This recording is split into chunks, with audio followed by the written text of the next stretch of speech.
안녕하세요. 파산관제인 홍익표 변호사입니다. 파산과 강제집행 세 번째 시간입니다. 자, 파산 선고로 실효된 강제집행 또는 보존처분의 처리. 이제 실효가 된다는데 그럼 어떻게 할 것인가? 파산이 선고되면 확정 요하지 아니고요. 파산 선고 전에 파산채권에 기하여 파산재단 소속의 재산에 대한 강제집행, 보존처분은 파산재단에 대하여 그 효력을 잃게 되므로 파산관제인은 기존의 강제집행 처분을 무시하고 파산재단 소속 재산을 법원의 허가를 얻어 자유로이 관리 처분할 수 있습니다. 다만 파산관제인은 집행처분이 외관을 제거하기 위하여 별도의 소송을 제기함 없이 집행기간에 대하여 파산선고 결정 등본을 취소 원인 서면으로 소명하여 강제집행 보존처분 집행 취소 신청을 할 수가 있습니다.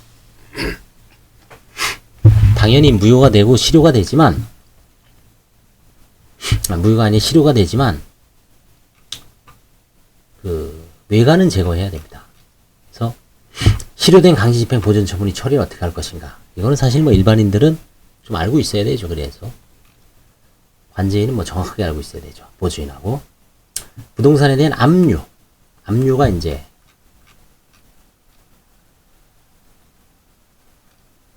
경매죠. 부동산에 대한 압류는 경매입니다.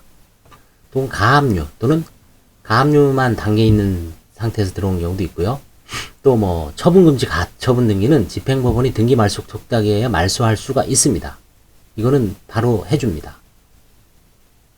이미 매각이 종료되었더라도 아직 배당이 이루어지지 않았다면 그 매각을이나 소유권 취득 효과는 실효되지 않지만 별도로 집행 절차의 취소를 구할 필요도 없이 파산관제인은 집행기관에 대하여 주로 이제 경매법원이죠. 경매법원에 배당금, 대금의 인도를 구할 수 있습니다. 배당금 교부 신청이라고 합니다. 파산 선고를 간과하고 배당이 실시된 경우 배당의 실시는 무효가 되므로 배당금을 수령한 자는 부당이득으로 그 금원을 파산관제인에게 반환할 의무가 있다. 그래서 이걸 이제 배당 이의를 안 하거나 그냥 관제인이 파산 관제 선고 사실을 늦게 알아서 법원에서 나눠주면 급합니다. 이걸 처분금지 가처분하고 부당이득 반환 청구권에 의해서 얼마 전에 어떤 변호사님이 지방에 자기가 이걸 선고를 교부를 좀 늦게 해갖고 불이 나게 하기 위해서 저한테 전화를 했더라고요. 결국은 이거 가처분 해야 돼요. 그렇죠. 가처분이죠. 배당금지 가처분. 원인은 부당이득 반환 청구권을 유일하게 금전 채권을 보존하기 위해서 가처분해주는 경우가 이 배당 사건에서는 있습니다. 원칙적으로 금전 채권을 보존하기 위해서는 가압류만 허용하죠. 그렇죠? 근데 이 공탁금이 아직 배당금이 법원에 있을 때는 지급금지 가처분을 허용을 해줍니다.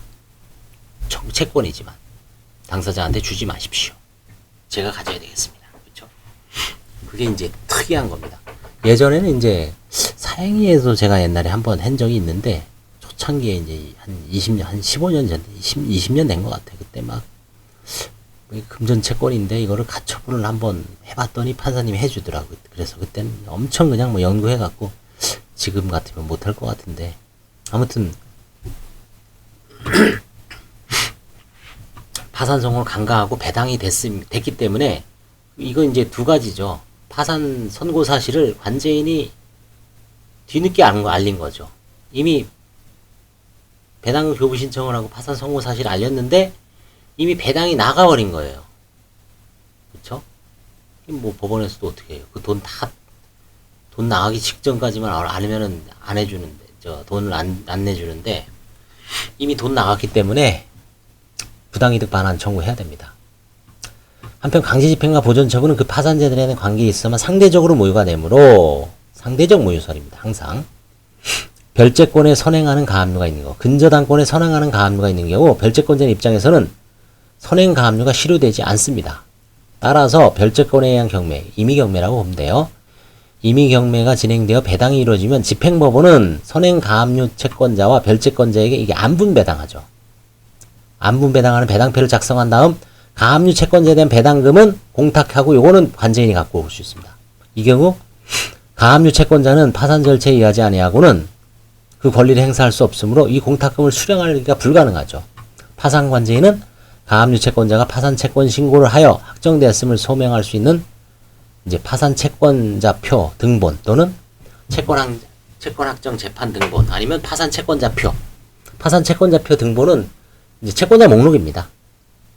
그 다음에 거기다 선고 결정문, 선임증. 그죠? 채권 확정 재판 등본은 보통 안 나오죠. 이런 경우 가압류 단계에서는. 그래서 세 가지.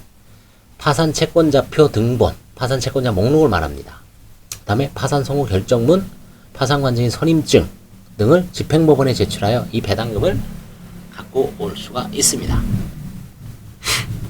이거는 이제 뭐 너무 많이 해서 이거는 뭐 기본이죠. 직원들은. 이제는 어려움도 없습니다. 이거 기계적으로 하는 거죠. 처음에 옛날에는 참 힘들었습니다.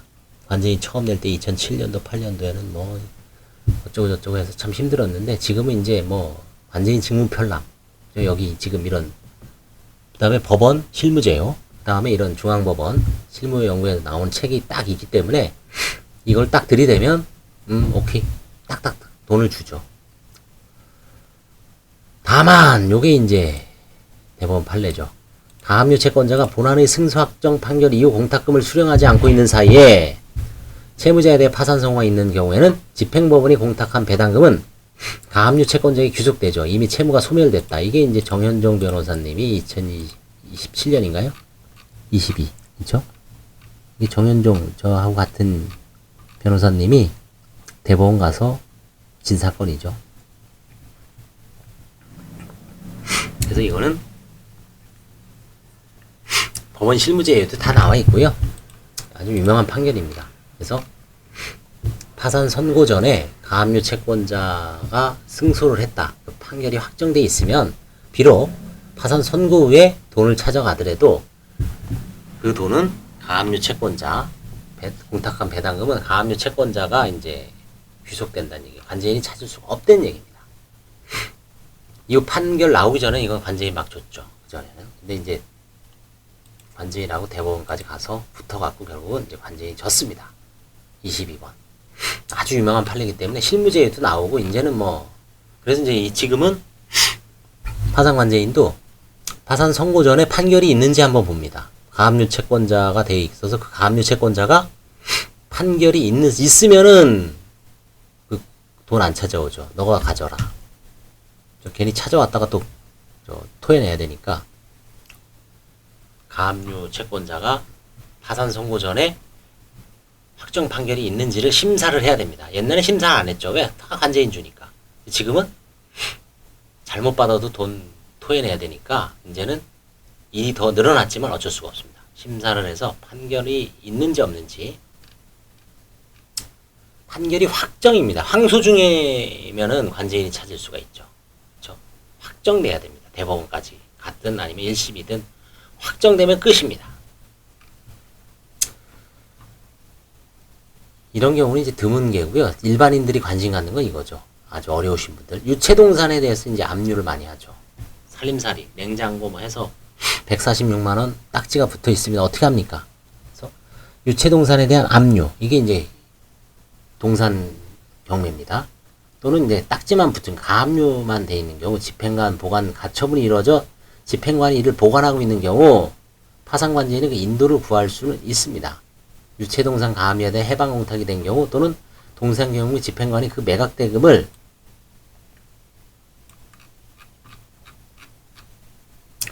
영수하고 이를 아직 집행채권자에게 교부하지 않은 경우 압류 등의 경합으로 인하여 배당 절차가 기시된 경우 배당 실시 후 매각대금 중 일부가 가압류 채권자에 공탁된 경우 집행은 가압류 해방공탁금 또는 매각대금에 존속하게 되므로 그 공탁금 보관한 현금은 파산관제인에게 인도하게 됩니다. 결국은 이미 팔린 거는 이제 관제인이 찾아서 근데 만약에 그 금액이 뭐 좀 환가 포기할 만한 수준이다. 그러면 파산자의 편입 안 하고 법원의 허가를 받아서 채무자에게 돈을 돌려줄 수도 있죠. 만약에 뭐 그 금액이 뭐 몇천만 원이 아니라 몇십만 원이다. 돌려줄 수도 있습니다. 그 받아서 배당할 수도 있고. 채권 가압류의 경우 법원 사무관 등은 제3자에게 파산 선고 사실 이건 이제 은행 예금을 봅시다. 예금이 전형적인 거죠. 예금 가압류의 경우 법원 사무관 등은 제3채입니다. 은행이죠. 은행에게 파산 선고 사실과 채권 가압류가 실효됐다는 취지의 통지를 하게 됩니다. 채권 압류 및 추심 명령의 경우 법원 사무관 등 추심 채권자와 제3채무자에게 파산 선고 사실과 추심 채권자는 채권의 추심은 해서는 아니 되고 제3채무자는 추심 채권자에게 집행을 하지 아니다는 취지를 통지하게 됩니다. 이 경우 제3채무자는 파산관제인에게 변제해야 됩니다. 이거는 이제 채권 가압류는 가압류 집행 취소 및 해제 취소 신청을 해서 그 결정문을 은행에 통보하기 때문에 은행은 관제인한테 돈을 줄 수밖에 없습니다. 그 다음에 압류 경합 등으로 제3채무자가 공탁한 후 채무자에 대한 파산 선고가 있는 경우 다른 우선권이 있는 채권이 없는 한 배당 절차로 진행되지 아니하고 파산관제인이 그 돈을 싹 가져옵니다. 공탁금을 받아오면 됩니다. 다만 압류 경합 상태에서 파산 선고가 된 후 제3채무자가 공탁하면서 공탁 사유를 신고한 경우에는 압류 및 가압류가 파산 선고에 이미 실효되어 집행이 경합이 없는 상태가 되므로 결국 공탁 사유가 없는 것으로 되어 제3채무자의 공탁 사유 신고는 부적법한 신고라고 할 것이므로 집행법원은 이를 수리하지 않는 결정을 해야 됩니다. 이 경우 제3채무자는 파산관제인에게 변제를 해야 됩니다. 그래서 공탁 사유가 있죠. 공탁은 무조건 한다고 되는 게 아니라 공탁을 했을 때 이게 변제 공탁이냐 집행 공탁이냐를 법원의 허가를 받아야 됩니다.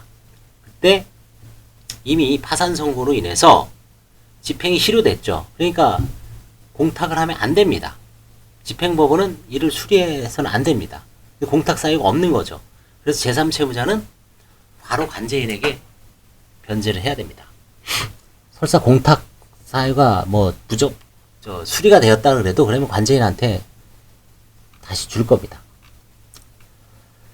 채권 압류 및 전부 명령이 즉시 항고에 아직 확정되지 않은 동안에 파산 선고가 된 경우는 항고법원은 채권 압류 및 전부 명령을 취소하고 그 신청을 기각하는 결정을 해야 됩니다. 이건 이제 항고를 해야 됩니다. 관제인이. 다만 전부명령이 확정되면 제3채무자에게 송달된 때 채권 전부 효력이 생겨 집행이 완료가 된 것으로 보기 때문에 파산 선고 전에 확정된 전부명령에 의하여 파산 선고 후에 채권자가 전부금을 변제받는 것은 유효합니다. 다만 말씀드리고 싶은 것은 전부명령은 사실은 짜고 치는 게 대부분입니다. 그래서 뭐 친인척한테 우리가 파산관제인 세미나에서 많이 발견했고, 이런 경우에는 이제 유효하더라도 집행행위와 부인권 395조인가요? 집행행위 부인 그걸로 관제인이 전부 채권자한테 부인권을 행사할 수가 있습니다. 그래서 찾아올 수가 있기 때문에 일단 일은 유효합니다. 다만 부인권 행사가 문제가 될 수가 있습니다.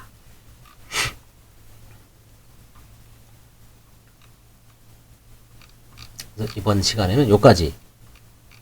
일단 여기서는 집행 외관을 어떻게 제거하는가, 특히 이제 압류, 가압류, 압류, 뭐 경합, 그 다음에 가압류 채권자가 확정 판결을 받은 경우는 이제 한다. 요거를 잘 들어두시고 한번 보면은 큰 어려움 없습니다. 거의 대부분 가압류권자가 판결이 확정된 경우만 관제인이 못 가져오고 나머지는 싹 관제인이 다 갖고 올 수 있다는 얘기입니다. 결론은 관제인이 다 가져가다 배당을 하든지 배당을 하는구나, 그렇게 알아두시면 편합니다. 감사합니다.